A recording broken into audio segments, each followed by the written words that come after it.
ماوەی 11 ساڵە هەڵبژاردن بۆ ئەنجومەنی پارێزگای کەرکووک ئەنجام نەدراوە و لایەنی کوردیش لە ڕێگەی پەرلەمانتارانی عێراقەوە کار بۆ ئەنجامدانی هەڵبژاردن لەو پارێزگایە دەکات لە کاتێکدا لایەنی عەرەبی و تورکمانی تێبینیان هەیە.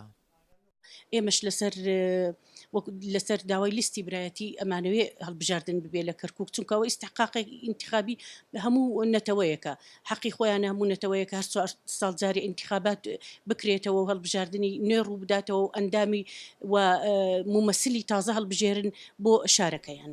ئەنجومەنی پارێزگای کەرکووک لە 41 کورسی پێک دێت لیستی برایەتی کوردی خاوەنی 26 کورسی و کوتلەی تورکمانی بە سوننە و شیعەوە خاوەنی 9 کورسی و کوتلەی عەرەبی 6 کورسی هەیە بەو پێی عەرەبی سوننە بایکۆتی هەڵبژاردننی ساڵی 2005 پارێزگای کەرکووکی کرد بۆیە ژمارەی کورسیەکانی کەمە.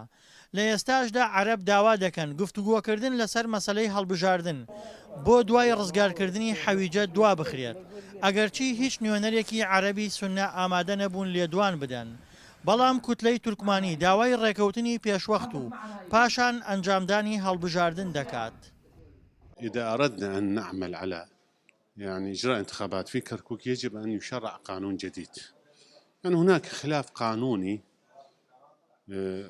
موضوع الانتخابات في كركوك وأيضا هناك خلاف سياسي وكلا الحالتين يحتاج إلى حوار يحتاج إلى مناقشة يحتاج إلى توافق. أعتقد أنه ملف كركوك من الملفات المعقدة لا يمكن حلها إلا بتوافق المكونات في كركوك.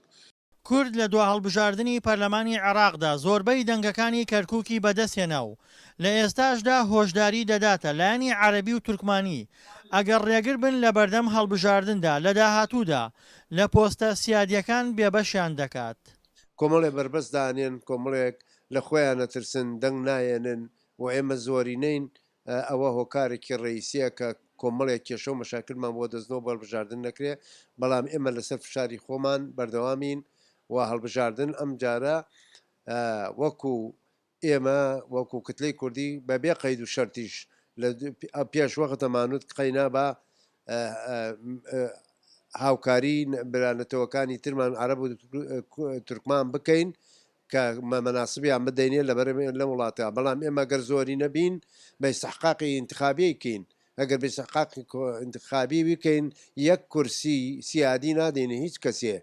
مادەی 23 یاسای ژمارە 36 ساڵی 2008 ڕێگرە لە بەردەم ئەنجامدانی هەڵبژاردننی ئەنجومەنی پارێزگای کەرکووکدا کە کورد کار بۆ هەموارکردنەوەی ئەو مادەیە یان دەرچواردنی یاسای نوێ دەکات بۆ ئەنجامدانی هەڵبژاردن لە کەرکووک.